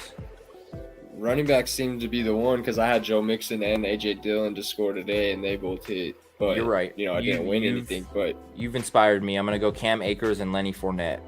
Playoff Lenny. They're calling him Lombardi Lenny actually now. and OBJ has one playoff touchdown touchdown. in his career. Yeah. So I mean, there's you can look at it either way. You know what I mean? Either he's gonna get another one, or the odds of him getting it is not very sharp. I like that. I'm gonna go Matt Stafford. I want to ride 200 plus, but I think he could hit the 225 plus. 225. So I'm gonna ride with the 225 plus on the Matt Stafford alt yards. You gotta check out those game specials too, E. Yeah, where are the game specials? If you go to the popular section and scroll to the bottom, they'll have game specials like plus 5,000s, plus 2,000 odds, plus. Oh, okay, I see it. It's Yeah, a whole game bunch specials. of different like game specials. Those ones sometimes are pretty sweet too. 1+ field goal to be scored in each quarter at plus 550. Matthew Stafford and Tom Brady to have 3+ passing touchdowns each. I'm going to look at these later tonight. I'll place a different bet. But for my bet now, let's go. I'm going to add one more thing, and then I'll tell you guys. Will there be overtime? The odds for that is plus 1340. That's crazy. That might be. That might be something to see ride. a Yeah, OT. I'm like, Cool little there might $3 be some OT in that one. I'm not going to. I'll place a crazy bet later tonight. But right now, this is what I'm doing. I'm going to go Los Angeles Rams money line, Cam Akers anytime touchdown scorer, Lombardi Lenny anytime touchdown scorer, and Matt Stafford 225 plus. If I put a $5 bet on that, $80. But hey, small victory. You're right. That's You're right. solid- Every time that shit solid happens, I ones. remember you guys telling me that shit. Take the small victories. Yeah, the I'm small ones, even the $40, $60, those ones, Yeah, I hit 2 for 22 last night. You know what I mean? That's a good $20. It's now, fuck. Let's see if I can get it to show. It's now a thing, baby. Los Angeles, Cam Akers, Lenny Fournette, Matt Stafford plus 225, $5 for 84.29. I think that has a high chance of hitting, bro. Me too, honestly. Yeah, that's a good one. I could see that. I'll go ahead and place one on the next game, then. The Bills. Let's get it. I'm not gonna mess with the money line. I might mess with the over and under though.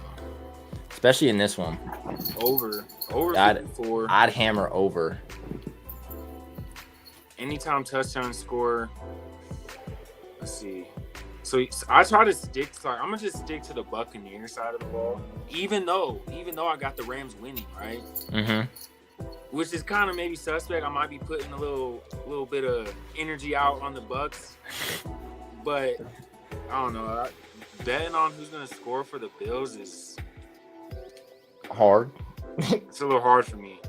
Yeah, because it could go any way. Yeah, it could go any. It could go any way. Tight end, receiver, running back, quarterback. I'd go Knox. I'd go Knox or Allen. To be honest, he did use his legs hella last game. A lot. That's definitely one to take though. If you're gonna bet rushing yards, bro. I don't know, man. Where the hell is I'll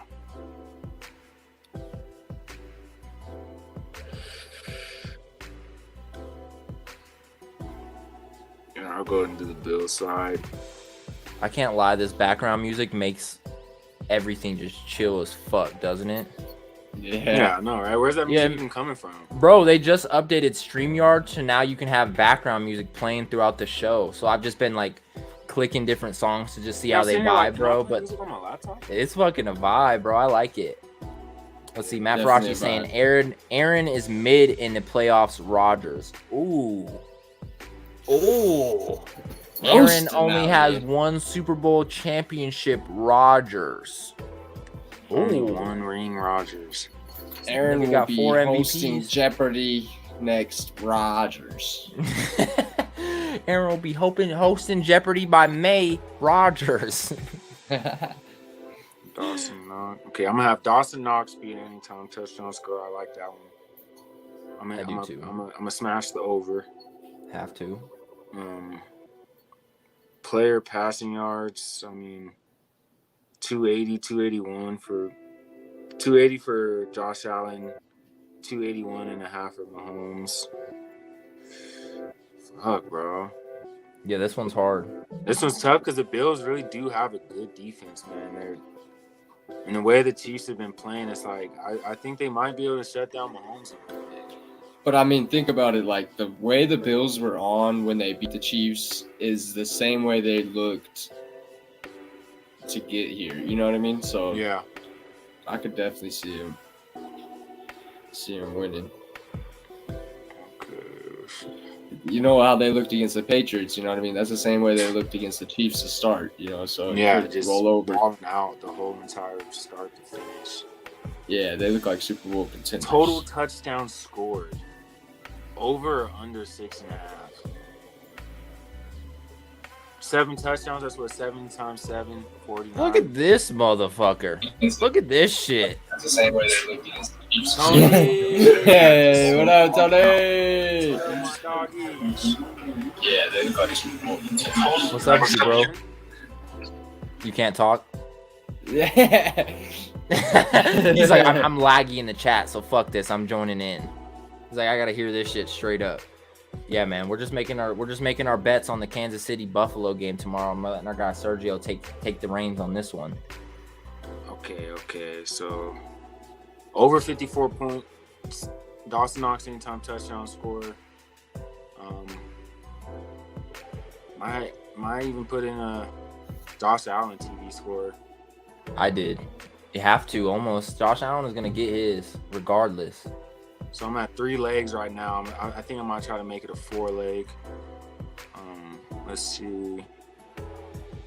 I really like playing with the double result, man. The double result's a good booster.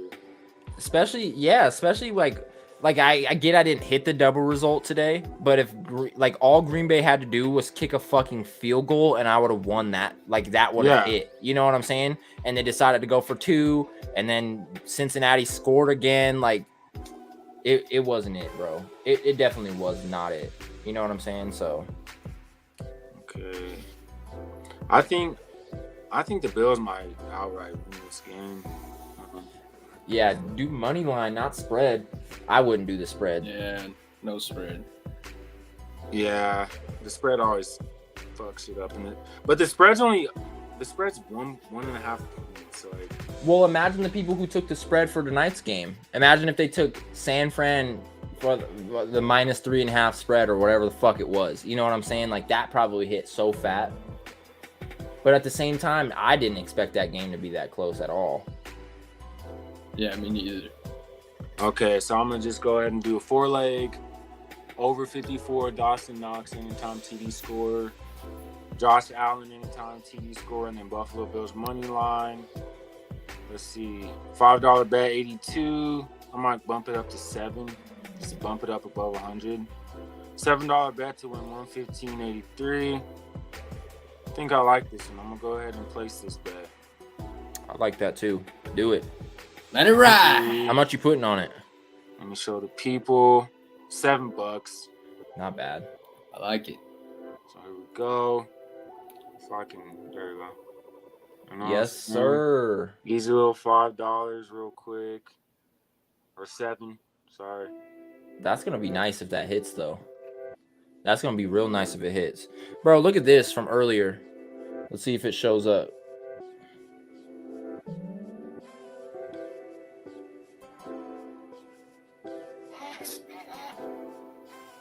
Oh, not the Titans screwing you over. Bro, I told you. Everything hit but Tennessee. I tried to Wow. tell y'all, man. Bro, that was for like $150. That shit has me so pissed. I didn't even know it. Was that the one you bet like not even $1? Yeah, I bet $2 on it for like 160 or something like that. And the only thing that didn't hit was Tennessee Titans money line. Like Ryan Tannehill. That hurts. Bro, you need to call, just call Tannehill. Find his Serge looks address. real Mexican. Mo, Sid, you look real Italian, eh? How's your family? How's your family, huh? How's your family, Sid? How's them Eagles, Sid? He's Nick Sirianni. How's your family? Yeah, what up, Sid? Hey, another tweet from NFL Research. The 49ers just made Aaron Rodgers the only quarterback in NFL history to lose 4 playoff games to a single opponent. Ooh, not a good look, Mr. Weirdly, Rod. I had that stat and I was like, nah, I ain't even gonna put it on the lost podcast. to the 49ers 4 times in the playoffs? In playoffs, yeah, he's never beat Yeah, the they 49ers. always match up, man. They Mhm. always be matching up. Man. Came down to always the 49ers at Green Bay.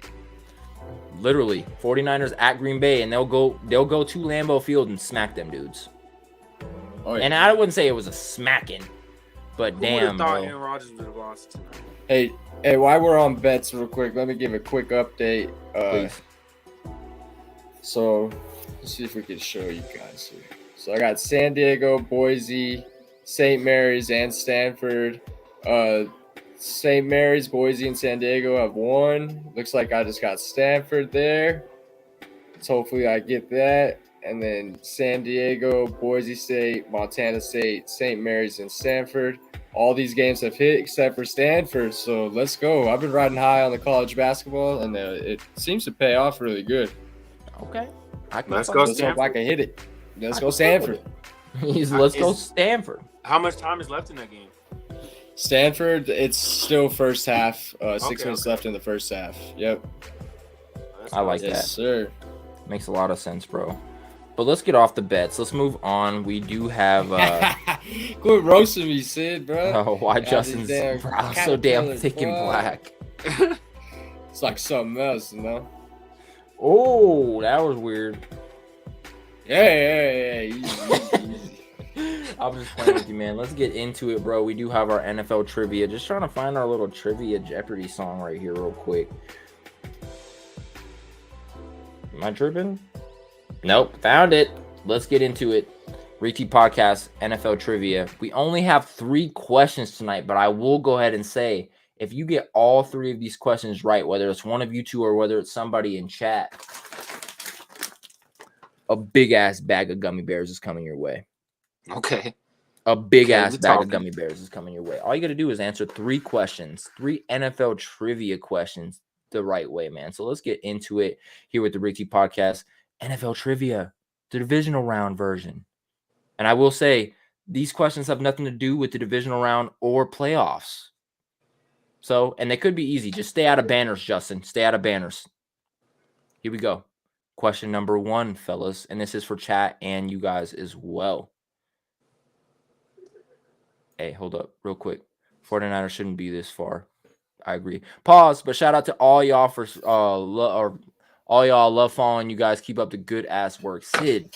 Thanks, You Sid. a real one, brother. Miss you, You bro. a real Shout one out for real. Sid, man. Thank you, bro. That's one Eagles fan I can fuck with. Sid Harrison. But moving on, man. NFL trivia here on the Rick T Podcast, divisional round. Question number 1. What was the highest scoring game in NFL history? And this is by one side, one team, not combined scores, one team. Was it 89, 91, 66, or 72? I'll repeat the question one more time along with the answers. What is the highest scoring game in NFL history by one team? 89 points, 91 points, 66 points, or 72 points? I'll give you guys 10 seconds.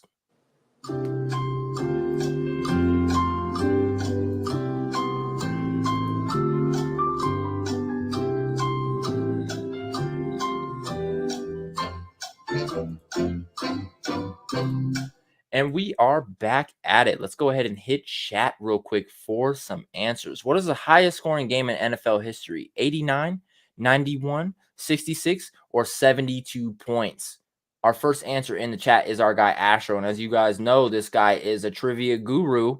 He always helps Tony out with his answers here. He's saying 89. And like I said to you guys, don't be afraid. Don't be afraid to motherfucking answer these questions for a bag of goddamn gummy bears. I believe this thing is like 3.5 pounds. So if you want some cavities, go ahead and answer some questions.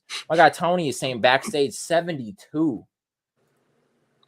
Bad answer. So let's get into it. Sergio, what was the highest scoring game in NFL history? 89, 91, 66, or 72? I'm going to have to go with 72. I like that number. Okay. Justin?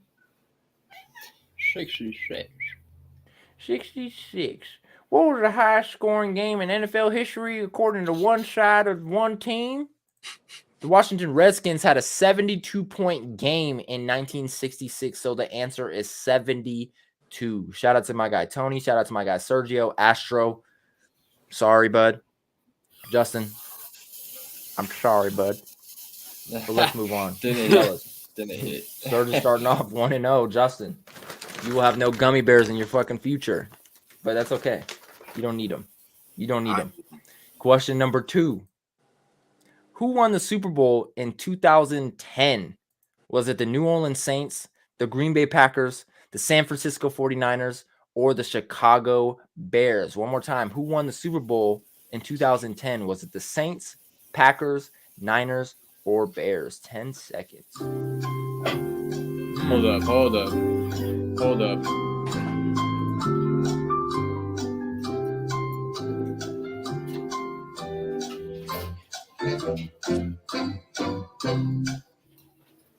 Astro, that's cap. No, it might be true. I mean, the internet isn't always right. Still 72 points, though. It just wasn't the Washington Redskins. Shit, they just were on the other hand. Extra point. All right, I'm sorry about that. But anyway, who won the Super Bowl in 2010? The Saints, Packers, Niners, or Bears? Let's go ahead and hit chat real quick. Of course, little J6 is going to say, the Saints. Tony's answer, the Saints. Astro's answer, the Packers. Let's get to you, Justin. Who won the Super Bowl in 2010? That is the Steelers, man, but I guess I'm mistaken. Then it must be this is the Saints. The Saints. Sergio? I'm going to have to go with the Saints too, man. All right. The answer is the New Orleans Saints. You guys are correct. Sergio, 2-0, bro.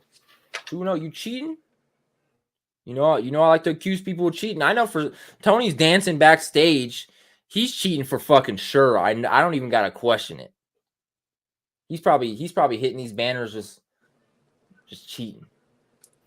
Wasn't it the Saints versus the Bears? Yeah, it was. That was the first Super Bowl I could actually like fucking remember. You know what I mean? Because I was like, I got the Bears. It started with a kickoff return. Devin Hester, baby. Yep, Devin Hester. That was a bad motherfucker, man.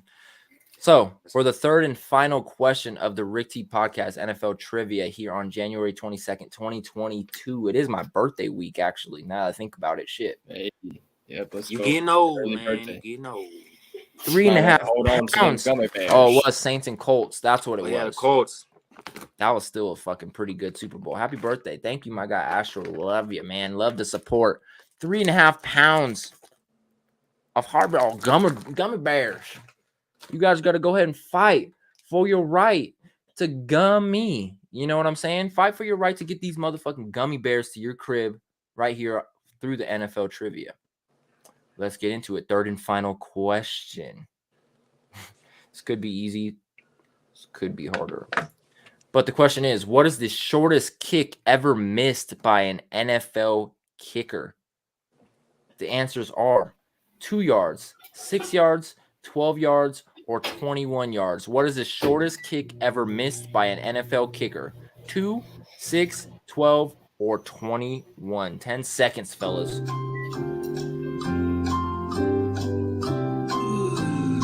Two-yard kick, man. Put your hand down. Time. What was the shortest kick ever missed by an NFL kicker? Was it 2 yards, 6 yards, 12 yards, or 21 yards? Let's go ahead and hit chat just super, super fast. Tony's answer, 21 yards. 2 yards. Gotta be Zerlin. That's fucked up, Astro. Greg the Leg doesn't miss 2-yard field goals. He might actually. He's inaccurate as shit. He definitely has the power to make them, though. Just not the accuracy to, just punt right down the middle. But the question was, what was the shortest kick ever missed by an NFL kicker? 2 yards, 6 yards, 12 yards, or 21 yards? Tony's got 21. Jalen is saying 2. Astro is saying 2. Sergio, what is the shortest kick ever missed by an NFL kicker? I'm going to have to go with the shortest answer, 2 yards. 2 yards. Justin? I'm clocking in at 12. Just makes sense. I don't know if they count the distance of the end zone or what. I don't know, but I'm going with 12. Oh, yeah. Is there even possible to make a 2-yard kick? He's like, I didn't really think about that shit. Damn it. Let's go. 12, baby. I love for the it, win. man. The answer of this, and it's actually for the loss, Justin. The answer was 6 yards, and it was missed by Don Cockcroft. Don Cockcroft. Yeah, no Hell of a worries. last name. I haven't even heard of him since he missed that thing. Imagine putting that last name on the back of your jersey. Cockcroft. Cockcroft, get over here. What the fuck kind of kick was that? You just missed a 6-yard field goal, buddy. He's like, sorry, coach. I gave him all. what do you want me to do here, coach? I'm doing my best. I'd have been Get like, out of the game, Cockcroft. you're fired, Cockcroft. Seriously, you're fired, Cock. Get out of here. You'll never You play again. You'll never You play in this league fucking- again, Cockcroft. Took his pads off and threw his pads like AB, and all the fans see when the pads hit the ground and roll over is Cockcroft on the back of the jersey. Hit the showers, Cockcroft. Or Cockcroft. that first day when they're putting tape on your helmet. What's your last name, son? He's Cockcroft. Like, you sure that's your name, boy? Yeah, that's the name of that Johnny, game. we just have an interview question for you. Who's your favorite person on the team? It's got to be Dan Cockcroft. Real stand-up dude, really respectful to all, men and females. Cockcroft is a hell of a guy. I had one of it. You had a Cockcroft card?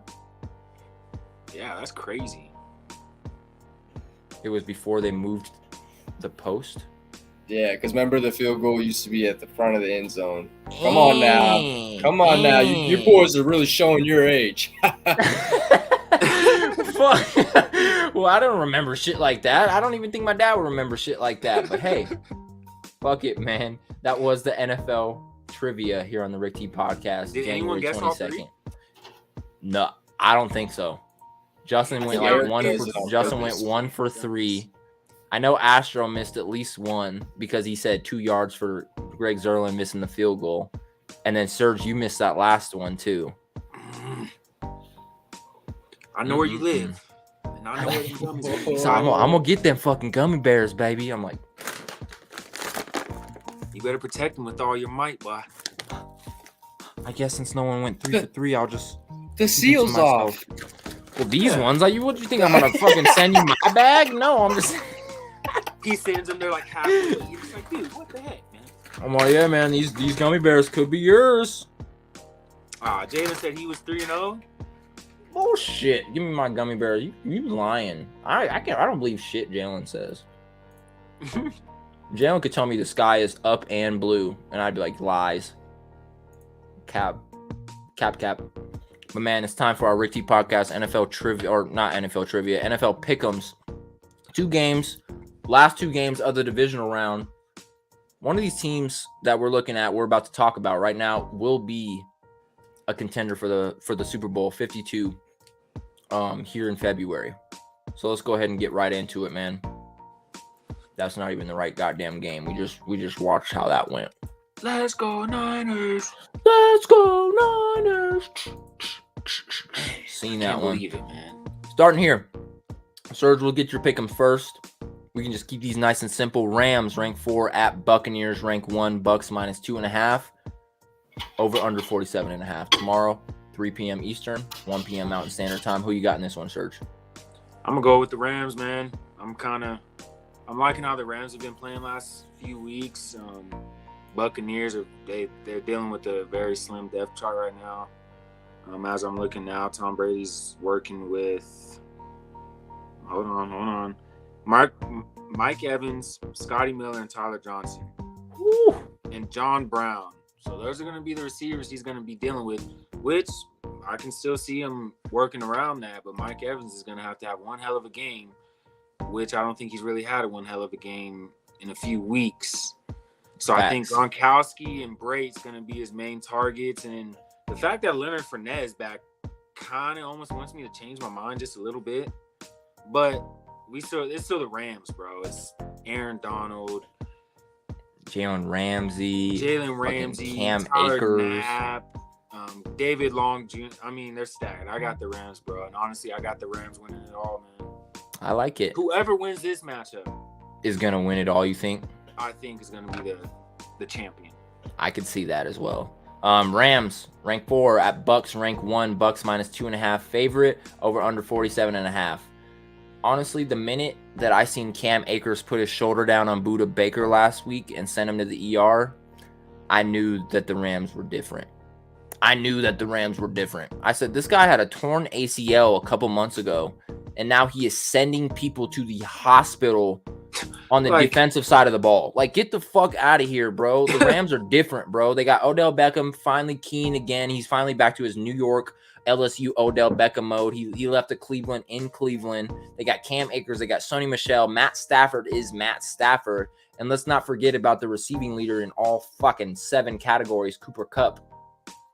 Just saying, like you said, Serge, I got the Rams winning the whole thing. Not just this game. I have them winning the whole thing. But tomorrow specifically, I got the Rams winning this one. Let's say 31-21. I think it's a nice 10-point game. Could be nice. I could see it. Nice. Justin, Rams 4 at Buccaneers 1. Buccaneers minus 2.5 favorite, over under 47.5. Yeah, we might as well make this a going away party for old Tom Brady because I'd want him to sit his old ass down. I want him to sit his old ass down. I want the Rams to win tomorrow. I'm riding with Serge on the underdogs. I wasn't at first, but now I am, and this has been the hardest game for me to call. I didn't even plug in Rams Bucks on my parlays or any of it. Now that they're all gone, I'll consider taking the Rams, and I think that's who I'm riding with. Let's go, Rams. Let's go. Let's go, LA. Let's go, Rams. Honestly, LA take the fat W 28-14. It'd be hard to cheer for the Rams if they were a piece of shit team. But I feel like you can't you can't help but root for Matt Stafford. You can't help for like Cooper Kupp. You can't help but love Sean McVay. Like, the Rams just have something that people can't resist, personally. You know what I'm saying? And, like, I'm not a Rams fan by any means. The Rams have beat down on the Cowboys the last 2 years in my eyes. But, man, the Rams are, like, exciting to watch. They're a fun team to watch. They're a frankly newer team, I guess you can say, being that they, came back from St. Louis to L.A. and, they just got the new stadium in L.A. and stuff that they share with the Chargers. It would just be great to see not only them win it all, but to be the second team in the second year in a row to play in the Super Bowl at their home stadium. You know what I'm saying? Because that's where the Super Bowl 52 is at, is SoFi. So whoa, that would be crazy. That it would be wild, right? Tampa Bay plays in the Super Bowl in Tampa Bay, wins it. Next year, LA plays in the Super Bowl in LA, wins it. Like, that'd be fucking some crazy shit. Yeah, that's insane, bro. I didn't even know it. I keep forgetting it's in LA, bro. I keep thinking it's in damn Arlington. Mm-hmm. Well, because they had that talk where they were gonna move it there, bro. Yeah. They were like, "Yeah, LA is still COVID bound. Let's talk to the Cowboys Stadium about Let's move it to Arlington, man." That's what I would do. My house would go. Fuck it. Moving on, man. Buffalo Bills ranked 3 at Kansas City Chiefs ranked 2. Chiefs -1.5 favorite, over under 53.5. Serge, we got this on your game of the week, but go ahead and tell the fans who didn't see that who you got in this one. I got the Buffalo Bills, man. I mean, I'm a Patriots fan. They just smacked down on us. But honestly, can't hate on Josh Allen, man. And I'm super excited at the fact that we get to see this game a week earlier than we did last year, as the Bills did lose to them in the AFC Championship game. But remember that Josh Allen didn't get the ball in that overtime. Some things could have been possibly different if the Bills got the ball. In all honesty, the Bills could have won the Super Bowl last year. But I got the Bills in this one, man. The Chiefs are they've been kind of starting off really slow the past couple of weeks, especially against the Steelers. Bills, on the other hand, are completely opposite. I mean, they got the best defense. They're going against the Chiefs, who have one of the worst defenses when it comes to yards allowed per game. But it's still the Chiefs, so you still can't really count out Patty Mahomes and Andy Reid. But if the Chiefs take care of the ball, then I got the Chiefs. But if the Chiefs throw 1 interception, 2 interceptions, or even fumble the ball once, I got the Bills. Let me say Buffalo taking it. What was the score? I think I got the Bills 34-28. Okay, like nice little one possession game. I like that, and to keep it kind of close. For this one specifically, and before I start this one, Justin, I just want to let you know Brandon Moreno is fighting right now, if you're not checking that out. Just wanted to make sure. I was about to say, yeah, I know Brandon Moreno's your guy, so definitely go ahead. Yeah. Damn, that was smooth. That's what I'm But if kind the of Bills looking actually up. win, Yeah. the Bengals got an easy ticket to the Super Bowl. What? You're going to tell me the Bills are easier to play than Kansas City? Someone in another group chat of mine was saying the same shit, bro. Saying like, oh, the Bengals win the Super Bowl. I'm like, bro, the Bengals aren't beating the Chiefs or the Bills. See, and that's the biggest difference for me is, for example, the Bengals have been underdogs since day one. The 49ers have been underdogs since day one. I feel like the 49ers have proved both games that they got grit and that they're going to fight till the very end. I feel like Cincinnati, I don't want to call it luck, but I don't think they have enough talent to truly beat anybody like San Fran can. You know what I'm saying? Like, San Fran is highly misfavored, but they have the talent to compete against anybody. Where I feel like Cincinnati, Joe Burrow got sacked 9 times today, dude. 9 times. You let that shit happen against Buffalo. Tell me if they win. You know what I'm saying? You tell me if Buffalo can get 9 sacks on Joe Burrow, that Joe Burrow wins that game. Not gonna happen. I think you're muted, Justin. Not gonna happen, bro. You're 100% right. I was saying, that's not gonna happen. Burrow won't do it, but thanks, Serge. My bad. I was on mute. I had no clue, bro. He said that. What's going on? No, you're good, bro. But yeah, Justin, swinging it to you on this one. I got Buffalo personally in this one, kind of big. Let's go 28-14 in this one. Justin, who you got? Buffalo ranked 3 at Kansas City ranked 2. Chiefs -1.5 favorite, over under 53.5. Yeah, like I said last time, I might as well make it a party. You know what I'm saying? I got the Bills too, and I like them because they're underdog. And I think that, like I said, they're on fire. They already beat the Chiefs 38-20. I think that they hyped themselves up, had that momentum. They're going to be even more hyped up. Bills Mafia is behind them 100%. So we'll see what goes down, man. I got the Chiefs winning this thing 35-21. Hey, Moreno just got popped, but that don't mean shit. He got right back up. Speaking of Bills Mafia, Tony, welcome to the show, my boy. I'm gonna go. You can't speak, so I'll speak for you. For those of you who don't remember, if the Bills go to the Super Bowl, you see Tony, muscles, mask, hat, tattoos, going through a fucking table for Bills Mafia, right, Tony? Oh. So, hey, I think all of us should be riding the Bills just to see Tony go through a table. Let's go. It'd be great content. Feel better, great Tony. Content, Tony. Hey, yeah, feel better, brother. Glad you're not in the fucking hospital no more. That shit was no bueno. Jesus, break this shit up. Fuck this, I'm fucking done. Next thing he's gonna take his fucking mask off. Say fuck COVID too. Fuck COVID. Wait, are you in your house alone? Sean's there? Okay, I was like, why are you wearing a mask? Bro, we need to get Tony like one of those, like, what's that old ass dude who's like has like that crazy disease and he just talks Yeah, he like talks with the fucking robot. We need to get Isn't he like mad smart too? Stephen Hawking, man. Yeah, I was about to say, isn't Stephen Hawking like mad you guys fucking don't know smart? my guy. Is he? I don't know. And he passed away, so R.I.P. Stephen Hawking. Yeah, shout out Stephen Hawking. Okay, Moreno. Shout out my guy Beast Mafia.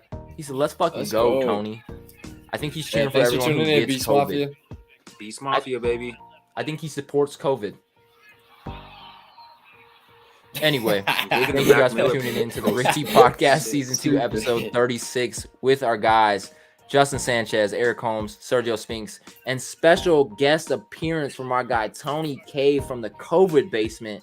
We appreciate you for tuning in, my brother. Appreciate you for keeping chat, keeping all that popping. You came on, helped backstage. Don't think we didn't notice because we definitely did, man. Shout out to you, Tony. And Serge, Justin, shout out to you guys. Always breaking the sports news, especially as the season kind of winds down. It's getting into this divisional round. Next week is the conference championships. We're going to go ahead and see how that plays out with. We took our pick'ems. Tony, if you disagree with us in our pick'ems, definitely let me know in text message. You're good with them? You're good with the underdog picks? Oh, man, he's riding the bull. Underdogs all the Bills, way, and he likes the Rams. This was a good week to follow Sergio's underdog picks for sure, for sure. Tell Tom to sit his old ass down. Tell Tom to hit the fucking nursing home, baby. Get Tom out of here. Get him Wait, out. actually, don't tell Tom he's old, because remember what happened last time. You're too old. You're too old. And then He's like, freaking came back on the damn Atlanta Falcons 28-3. Well, that's what I'm saying. The last thing we need is for Tom to get another Super Bowl ring. Yeah, my man, guy. let's go. Patriots fan, I think I've seen enough. Beast Mafia, baby. Let's go. I'm a little confused on how they can use that emoji here. That's pretty dope. Yeah, it's because I it's had on no Twitch. Yeah, but I think can't it's use that emoji here. registers. I wonder if you can like download them or something. Maybe, brother. Maybe This it's was gotta the be Rick T plugged Podcast. in like Astro. Astro is that guy. Astro, how's your family? How's your family? You know what I'm saying? Shit. This was the Rick T Podcast, Season 2, Episode 36. Eyes match his mask. Blue. How's it feel to Gabagool. have blue eyes, man? Gabagool. I'm just gonna take your For the blue eyes up gabagool. this- All right, guys, we got to go. This Moreno fight is getting fucking good. If you're a subscriber, I'm a subscriber. I'm an FCF subscriber. All right, we gotta go. Season 2, Episode 36 of the Rick T Podcast with your boys Eric Holmes, Justin Sanchez, Sergio Spinks, and now Tony Cave joined us as well for the guest appearance spot. We appreciate you guys for tuning in. We will catch you guys on Wednesday for the Talk Your Talk Show with a special FCF interview. Go ahead and spread that word out. And then next Saturday for the Rick T Podcast, Season 2, Episode 37. Winding down the days till Episode 40. As you guys know, a year ago on Episode 40, I ran my 40-yard dash in a whole 4.8. Should put my ass in the NFL. This year, let's hope Episode 40 is Tony going through a double-stack table, right? Yeah, that's what I'm hoping for. Let's go. Yeah. That's what we're fucking cheering for. Let's go, Bills. Let's go. Hey, if it ain't the Rams, it's got to be the Bills. Let's just say that. It's got to be the Bills, man. Be the Bills. Rick T Podcast, Season 2, Episode 34. We'll catch you guys next weekend. Peace. I need you to stay.